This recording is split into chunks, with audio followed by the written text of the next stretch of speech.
Я считаю, что здесь, конечно же,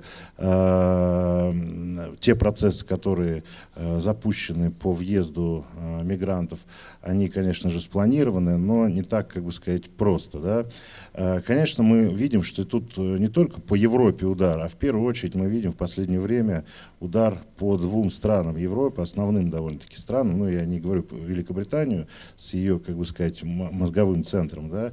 Франция, да, теракты и прочее, и Германия. То есть два основных локомотива Европейского Союза, такие скрепы, и в том числе и финансовые, которые, вот эти все события, которые их откровенно ослабляют. Мы, кстати, видели, что все вот эти вот мигранты, которые ехали, они тоже целенаправленно там проскакивали Грецию и другие страны, ехали непосредственно в те страны, именно которые, ну, своим присутствием они ослабляют. То есть Германия, Франция, там кое-как северные страны касаются, но там сложнее.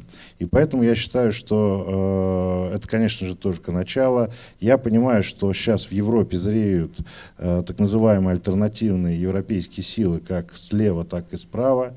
То есть мы видим, что сейчас евроскептики поднимают голову как ультраправые, так и ультралевые, потому что в Европе сейчас основные две проблемы, которые были в свое время довольно-таки серьезно сглажены, они обостряются. Это национальная и социальная справедливость. То есть всем понятно, многим даже жителям Германии, с которыми я тоже с некоторыми общаюсь, которые были толерантны, спокойны, вообще, как бы сказать, те ценности, которые у них были, они, в принципе, европейские принимали, они не понимают, почему они, которые каются там тысячи лет уже за грехи своих дедов, да, почему они подвергаются прямому вызову со стороны вот этой вот групп мигрантов. И поэтому тут, конечно же, Российской Федерации надо обязательно сравнить, потому что такие события, ну, с моей точки зрения, невозможно на той же Манежной площади, потому что через 15 минут там будет ОМОН, который очень четко и жестко подает вот эти все выступления. То есть там вот эти вот блеяния, то, что германская полиция не могла справиться, сидела, наблюдала, каким образом там кого-то насильничают, пристают, это говорит не столько о слабости, потому что, как всем понятно, в любом такой стране, как Германия или там Франция, в любой есть спецподразделения, которые,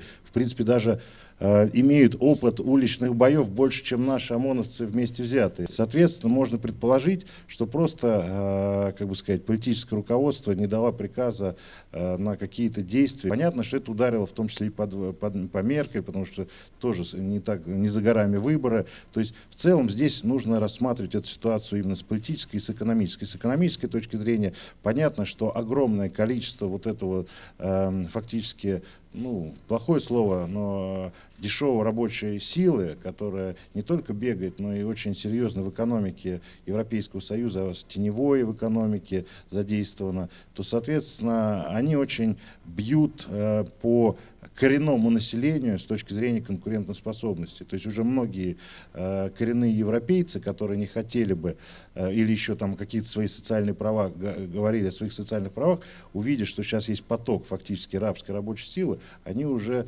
более, как сказать, лояльно относятся к работодателю, более лояльно смотрят на сужение своих социальных прав и так далее. То есть это инструмент в том числе и большой политики и глобального капитала.